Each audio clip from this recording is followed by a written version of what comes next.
UDF അധികാരത്തിലെത്തിയാൽ അധ്യാപകരുടെ പ്രശ്നങ്ങൾക്ക് പരിഹാരമുണ്ടാകുമെന്ന് PK കുഞ്ഞാലിക്കുട്ടി MLA അഭിപ്രായപ്പെട്ടു. Kerala higher secondary teachers union ത്രിദിന സിൽവർ ജൂബിലി സമ്മേളനം ഉദ്ഘാടനം ചെയ്ത് സംസാരിക്കുകയായിരുന്നു അദ്ദേഹം. അധ്യാപക നിയമനങ്ങൾ, അതുപോലെ തന്നെ ബാക്കി സേവന മേഖലകളിലൊക്കെയുള്ള സമീപനങ്ങൾ,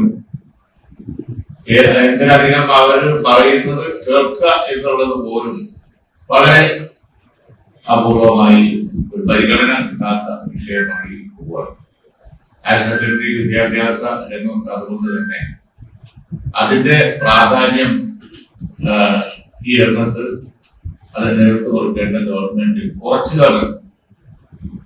അതുപോലെ തന്നെയാണ് നമുക്കറിയാം വിദ്യാഭ്യാസ പുരോഗതി സ്ഥാപനങ്ങളും പോസ്റ്റുകളും അതുപോലെ തന്നെ കോഴ്സുകളും ഒക്കെ അനുവദിക്കേണ്ടതും കുട്ടികൾക്ക് കുറെ കൂടി ഈ കാലഘട്ടത്തിനനുസരിച്ച് ലോകം മുഴുവൻ കുട്ടികൾക്ക് നല്ല വിദ്യാഭ്യാസം കൊടുക്കുക എന്നുള്ളത് ഇന്ന് ലോകം മുഴുവൻ എല്ലാ സിവിലൈസ്ഡ് രാജ്യങ്ങളിലും എല്ലാ ഡെവലപ്പിംഗ് ഒക്കെ വലിയ മുൻഗണന ഉള്ള ഒരു വിഷയമാണ്.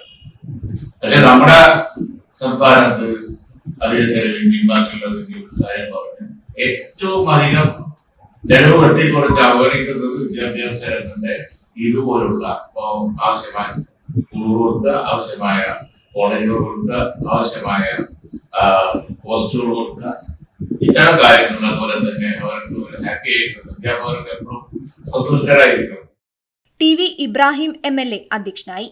Advocate PMA Salam, CP Cheriya Muhammad, TT Ismail, KT Abdul Latheef, doctor Nisar Cheleri, O Shoukath Ali, doctor Santhosh Kumar, A Aboobacker തുടങ്ങിയവർ സംബന്ധിച്ചു.